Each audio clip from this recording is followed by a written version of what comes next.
ഈശോമിശിഹായ്ക്ക് സ്തുതിയായിരിക്കട്ടെ. ജൂലൈ മാസത്തിൻ്റെ ആദ്യ ദിവസത്തിലേക്ക് നമ്മൾ പ്രവേശിച്ചിരിക്കുകയാണ്.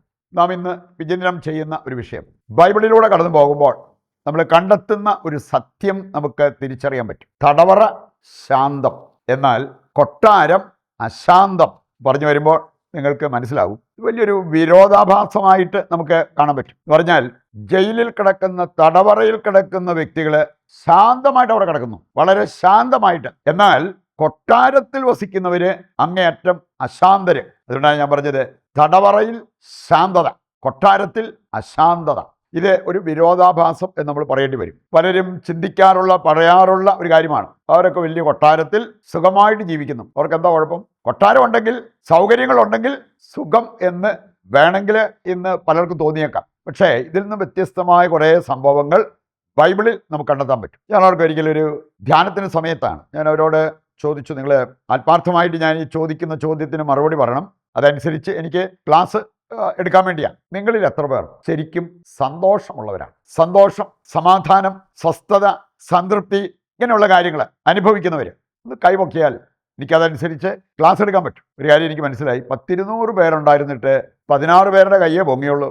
ആ ധ്യാനകോളിൽ കൈപൊക്കാതിരുന്ന പലരെയും എനിക്കറിയാം. അവരുടെ ചുറ്റുപാട്, ജീവിത സൗകര്യങ്ങൾ, അതൊക്കെ എനിക്കറിയാം. അവർക്ക് വിലപിടിപ്പുള്ള കാറുണ്ട്, ഇഷ്ടംപോലെ ഇൻവെസ്റ്റ്മെൻ്റ് ഉണ്ട്, ജീവിത സൗകര്യങ്ങളുണ്ട്, നന്നായിട്ട് സുഭിക്ഷമായിട്ട് ഭക്ഷിക്കാനും കുടിക്കാനും ഒക്കെയുള്ള സൗകര്യങ്ങളുള്ളവർ. ഇതെല്ലാം ഉണ്ടായിട്ട് ആ കൈപൊങ്ങിയോ? അവർ ഹാപ്പിയാണ്, സമാധാനത്തിലാണ്, സംതൃപ്തിയിലാണ്. അങ്ങനെ ഒരു കാര്യം അവർക്ക് സമ്മതിക്കാൻ പറ്റിയില്ല.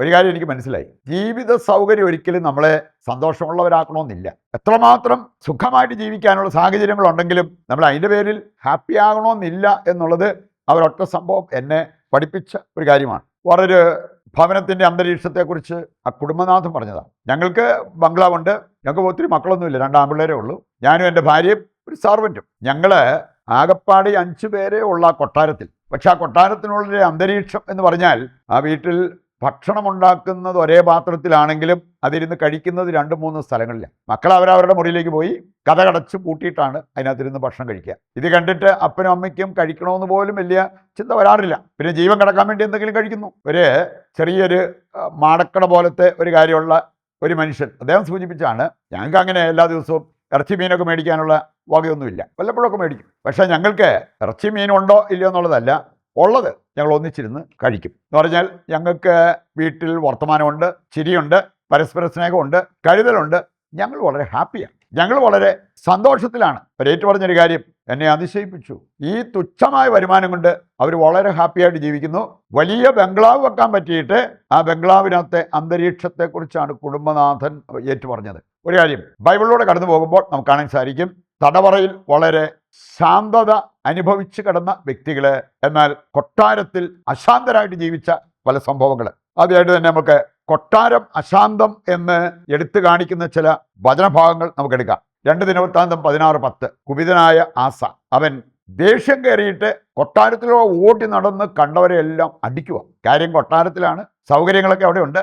പക്ഷേ ഈ മനുഷ്യൻ ആന്തരിക മുറിവേറ്റ് കണ്ടവരെ എല്ലാം തല്ലിക്കൊണ്ടിരിക്കുന്ന ഒരു രംഗം ഈ വചനഭാഗത്ത് നമുക്ക് കാണാൻ പറ്റും. 1 രാജാക്കന്മാർ 21:1 മുതൽ വായിക്കുമ്പോൾ, ആഹാബ് രാജാവ്, അവന് രാജാവായിരുന്നു, കൊട്ടാരം ഉണ്ടായിരുന്നു, ഇഷ്ടംപോലെ സ്വത്തുണ്ടായിരുന്നു, ഇതെല്ലാം ഉണ്ടായിട്ട് നിരാശനായിട്ട് കട്ടിലെ കിടക്കുന്ന ഒരു രംഗം ഇവിടെ നമുക്ക് കാണാൻ പറ്റും. 2 രാജാക്കന്മാർ 20-ാം അധ്യായം, ഹെസക്കിയ, അവനും ഉണ്ടായിരുന്നു കൊട്ടാരം, സൗകര്യങ്ങളൊക്കെ.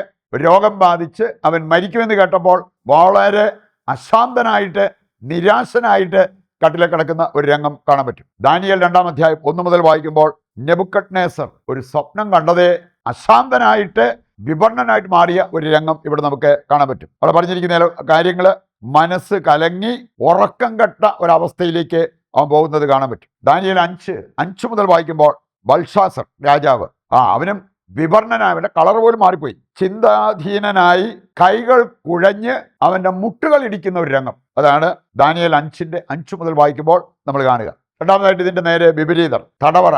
ഈ ജയിലിലും മറ്റൊക്കെ വളരെ ശാന്തമായിട്ട് കിടന്ന വ്യക്തികളെക്കുറിച്ച് കാണാൻ പറ്റും. അപ്പോസ്തല പ്രവർത്തനം 12:1 മുതൽ വായിക്കുമ്പോൾ, പത്രോസ് തടവറയിൽ, ദൈവദൂതൻ വന്ന് വിളിച്ചുണർത്തിയിട്ട് പോലും അവൻ സ്വപ്നം കാണുകയാണ് എന്നാണ് വിചാരിച്ചത്. എന്ന് പറഞ്ഞാൽ ശാന്തമായി കിടന്നുറങ്ങി. 16:25 മുതൽ വായിക്കുമ്പോൾ, പൗലോസും സീലാസും കാരാഗ്രഹത്തിൽ, അവര് നിരാശപ്പെട്ടവിടെ കിടക്കുകയല്ലേ ചെയ്തത്, ദൈവത്തെ സ്തുതിച്ച് മഹത്വപ്പെടുത്തുന്ന, അതുമൂലം വലിയ ഒരു അത്ഭുതം അവിടെ നടക്കുന്നത് കാണാൻ പറ്റും. ഉൽപ്പത്തി പുസ്തകം 39 20-ാമത്തെ വചനം എടുക്കുമ്പോൾ പഴയ നിയമത്തിലെ ജോസഫ് ഒരു തെറ്റും ചെയ്തിട്ടല്ല.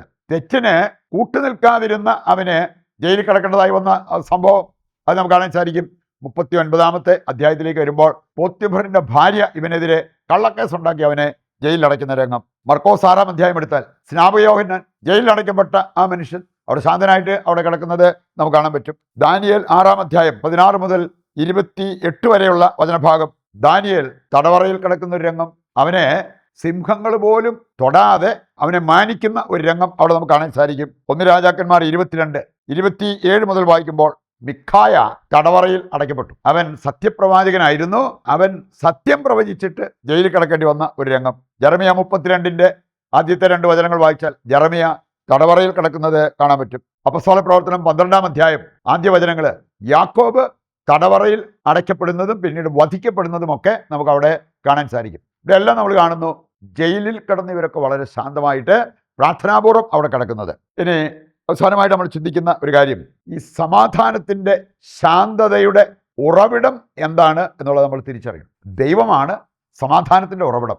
ദൈവമാണ് ശാന്തതയുടെ ഉറവിടം. സങ്കീർത്തനം 46:10 ശാന്തമാവുക, ഞാൻ ദൈവമാണെന്ന് അറിയുക. ദൈവത്തെ അറിഞ്ഞ് അനുഭവിച്ച് ജീവിക്കുന്ന വ്യക്തി ജയിലിലാണേലും തീക്കട്ടട മുകളിലാണേലും ഈ ശാന്തത ഉണ്ടാകും, സമാധാനം ഉണ്ടാകും എന്നുള്ളത് നമ്മൾ തിരിച്ചറിയണം. യോഹന്നാൻ 14-ാം അധ്യായം 27 പറഞ്ഞിട്ടുണ്ട്, ഞാൻ തരുന്ന സമാധാനം ലോകത്തിന് തരാൻ പറ്റില്ല. ഇനി പാപജീവിതം ഈ സമാധാനം കവർന്നെടുക്കും എന്നുള്ളത് കർത്താവിൻ്റെ വചനം നമ്മെ പഠിപ്പിക്കുന്നുണ്ട്. യെശയ്യാ 57-ഉം 59-ഉം വായിച്ചാൽ മതി. ഈ 2 അധ്യായങ്ങൾ പറയുന്നത് പാപിക്ക് സമാധാനത്തിൽ ജീവിക്കാൻ പറ്റില്ല, സമാധാനം എന്തെന്ന് അവരറിയത്തില്ല. ഈ വചനഭാഗങ്ങളുടെ വെളിച്ചത്തിൽ നമ്മൾ ഹൃദയത്തിലേക്ക് ഏറ്റെടുക്കേണ്ടത് ഏറ്റെടുത്ത് തിരുത്തേണ്ടത് തിരുത്തി ജീവിതത്തിൽ മുന്നോട്ട് പോകുവാൻ വേണ്ട കൃപയ്ക്കും അനുഗ്രഹത്തിനുമായിട്ട് പ്രാർത്ഥിക്കാം. ഇതിൻ്റെ എല്ലാ പ്രാർത്ഥനാ നിയോഗങ്ങളും ദൈവകരങ്ങളിൽ ഏൽപ്പിച്ച് ശിരസ് നമിച്ച് ദിവ്യകാരുണ്യത്തിൻ്റെ ആശീർവാദം സ്വീകരിക്കാം.